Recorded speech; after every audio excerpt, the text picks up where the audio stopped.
We are so very happy that you decided to spend some time with our small group of friends who care about people. It truly means the world to every one of us that you have taken a moment out of your busy day to sit here and listen to these stories about real life and the things that happen to ordinary people just like you and me.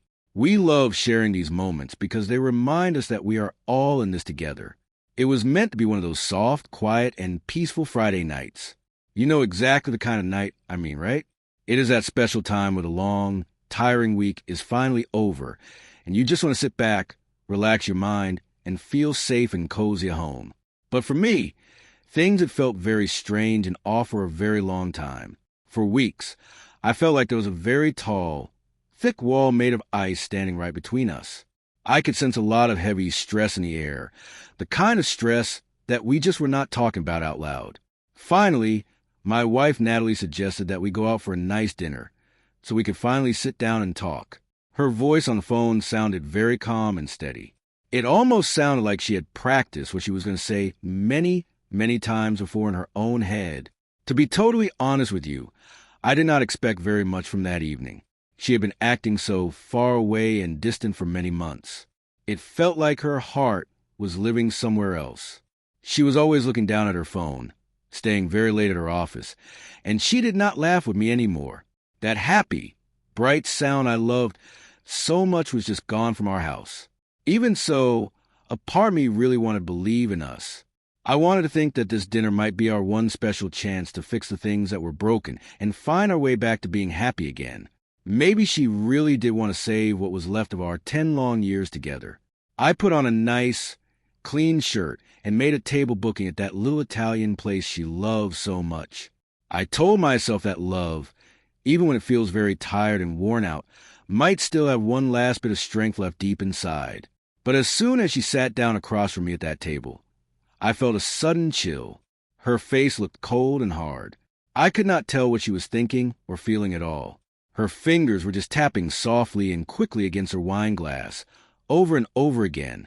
I knew right then and there that this was not going to be a talk about fixing our marriage. It was a goodbye.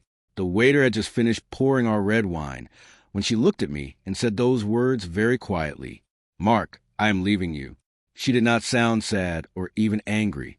She just sounded like she was very sure about her choice. My chest felt like it was totally empty, like someone had suddenly taken all the air out of the room, but I did not say a single word. I just sat there. Then she added, in that same calm and steady voice, "I have met someone else. He makes me feel like I am alive and happy again." It did not feel like she was telling me a secret, because she felt bad about it. It felt more like she was giving me an official notice. I slowly put my fork down on the table, leaned back in my chair, and asked her very softly, "So what was this dinner for exactly?" She gave a tiny nod, looking almost like she was glad the hard part was finally over. "Closure," she told me. "I do not want this to end in a mean or nasty way. I just want us to be civil with each other." That word, civil, hurt me much more than the fact that she was seeing someone else. After 10 years of sharing a whole life together, she was ending our marriage like she was closing an old book or finishing a business deal. I looked at her very closely, really looking at her face for the first time in a very long time. There were so many small changes that told the whole story now. She had a brand new way of doing her hair, a smell of perfume I did not know, and her phone kept lighting up every few minutes. She acted like she did not see the messages, but I knew. "What is his name?" I asked her. Even though I had a very strong feeling, I already knew the answer. She moved a little, looking very uncomfortable, and then said, "It does not matter." I gave a very small smile. "You might want to keep being honest with me," I told her, "because in about 2 minutes you're going to need that honesty." She looked very confused and asked what I meant by that. I did not say another word. Instead, I looked toward the front door of the restaurant. A tall man in a gray suit had just walked in. He was the same man I saw in a picture that had popped up on Natalie's phone by mistake a few weeks ago. It was Ethan, the man she worked with on office projects. He was the reason she was always at the office late. But he was not by himself. He was helping a lady take off her coat. It was his wife, Melissa. When Natalie turned around and saw them, she turned as white as a ghost. Ethan stopped right where he was, still holding his wife's bag. All four of us just looked at each other. The silence in that room was so heavy. It was full of guilt and the shock of getting caught. I leaned in a little closer to Natalie. You did not think I would invite them to join us, did you? I asked her very quietly. Natalie's voice was shaking when she asked what I had done. I took a slow sip of my wine. When you started acting so differently, I started looking into things, I said. It turns out that Ethan's wife had been worried about him too. So she and I decided we should all have dinner together. Melissa's face was very pale, but she looked very strong as she looked at her husband. So it is all true, she said in a whisper. Ethan looked angry and told her not to do this here in public. But Melissa did not stop. You told me it was over, she said, her voice shaking with hurt. You said those work trips did not mean a single thing. The whole restaurant went quiet. People were watching us. Natalie's hand was shaking as she grabbed her napkin, trying to look like she was okay, but I could see the fear in her eyes. I just watched it all happen. I did not yell or make a big scene. I just let the truth come out. Finally, Natalie looked at me and said she did not know Melissa would be there. She said it was not supposed to happen like this. I looked back at her and did not show any emotion at all. You mean you did not think you would get caught? I told her, the truth always finds a way to show up, even if you do not want it there. Ethan tried to touch Melissa's arm, but she pulled away fast. She had tears on her face. You can have him, she told Natalie in a very sad and sharp way. He is yours now. Good luck to you. He has been lying to me for years. I stood up slowly, put my napkin on the table, and put down enough money to pay for my part of the meal. Natalie reached out for me, her voice sounding like it was breaking. Mark, please wait, she said.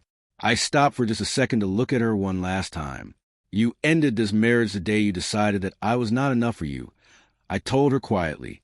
I just gave the choices you made a chance to be seen by everyone. Then I walked out the door, leaving the two of them sitting there in the middle of the mess they had made. Later that night, Melissa called me on the phone. She sounded steady but very sad. Thank you, she said. I needed to see it for myself. We talked for a long time. We were not trying to date or anything. We were just two people who had been hurt in the same way. Try to understand it. There was no anger, just a quiet feeling between two people who had survived a very hard thing. The next morning, Natalie came to my house. Her eyes were red from crying, and her makeup was messy. I am so sorry, she whispered. It is over with him. I was so silly to do this. I have lost everything. I looked her in the eyes and shook my head slowly. You did not lose it, I said. You gave it away. She begged me for one more chance, but I did not change my mind. You said you wanted to be honest, so stay honest. I told her, this is who you chose to be. Then I closed the door. Months went by, and I started building a new life. I sold the house, got a new job, and went on some trips. I heard later that Ethan's marriage ended quickly. He even lost his job because Melissa told the people at his work what happened. Natalie lives in a small apartment now. She used to call it freedom, but I think she feels a lot of regret now. Sometimes I think about that dinner and the look on her face when the truth walked in. She thought she was leaving for love, but she actually walked right into the end of her lies. All I had to do was make sure the truth had a seat at the table. That is the thing about the truth. It might be hard to face, but it is the only thing that can really set you free to start over. I felt lighter as I walked away from that restaurant, knowing I had been fair to myself. Life is too short to live in a lie, and even though it was a very hard night, it was a start of my new, honest life. I hope that whenever you face a hard time, you find the strength to be honest too. It might hurt at first, but it is the only way to find real peace in your heart. Thank you for staying with us and listening to this story. It means so much to share these human moments with you. We are always here to tell these stories because we believe that sharing our lives makes us all a little bit stronger. Remember to be kind to yourself and to those around you.